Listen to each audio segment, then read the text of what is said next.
Halo semuanya, kembali lagi dengan saya Gian Simulita Lesi. Saya dari Fakultas Ilmu Komputer, Prodi Informatika, Universitas Kristen Indonesia Maluku. Di sini saya akan membahas materi mengenai review jurnal antarmuka atau user interface pengguna masa depan.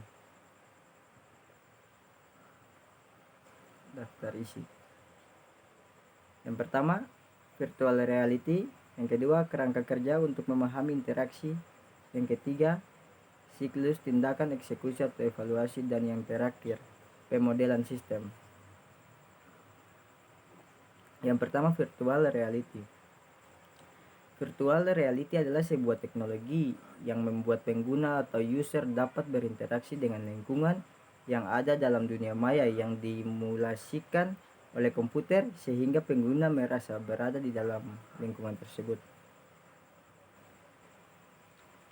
Ini adalah elemen-elemen virtual reality.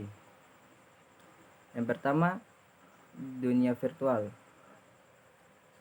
Seperti namanya, komponen utama VR adalah realita maya itu sendiri. Simulasi ini dibuat secara visual. Yang kedua, immersion.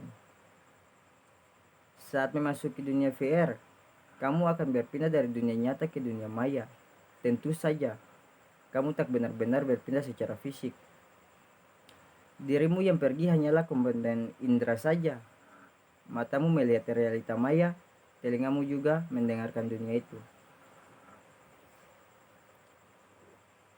Yang ketiga, sensory feedback.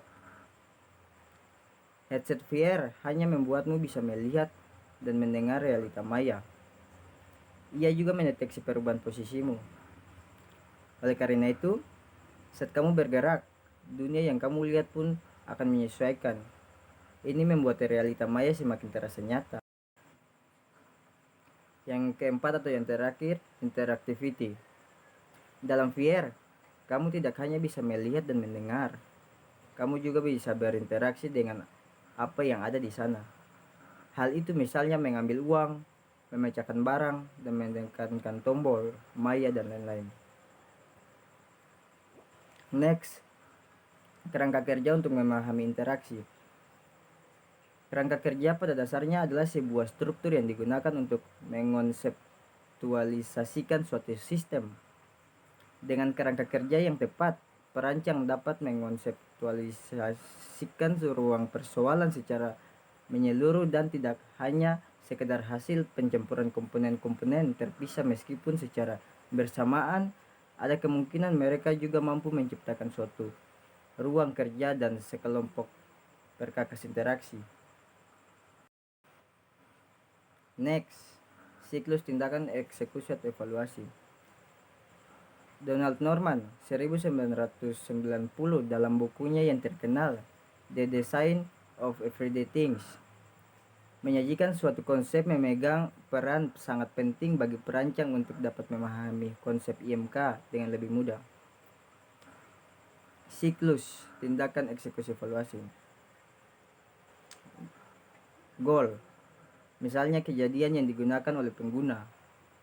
Eksekusi, misalnya melakukan tindakan dalam dunia nyata. Dunia nyata misalnya tempat di mana pengguna dapat mengeksekusi tindakan dengan memanipulasi suatu objek. Evaluasi misalnya pengguna melakukan validasi atas tindakan dan membandingkan hasil yang diperoleh dengan goal yang telah ditetapkan sebelumnya.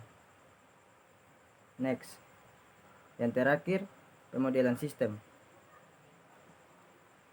Sistem didefinisikan sebagai kumpulan entitas seperti orang atau mesin yang saling berinteraksi dan bersama-sama diselesaikan secara logis.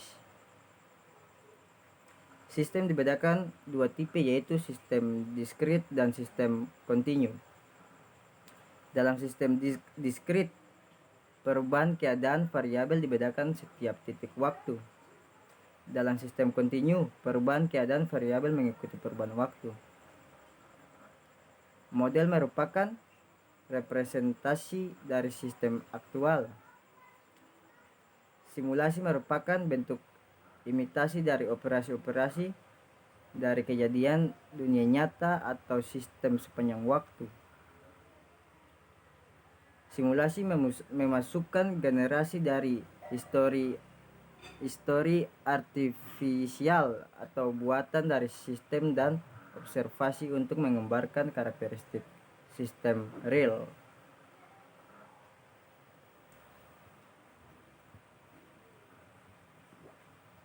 Demikianlah pembahasan materi saya. Sekian dan terima kasih. Sampai bertemu di video selanjutnya. Bye.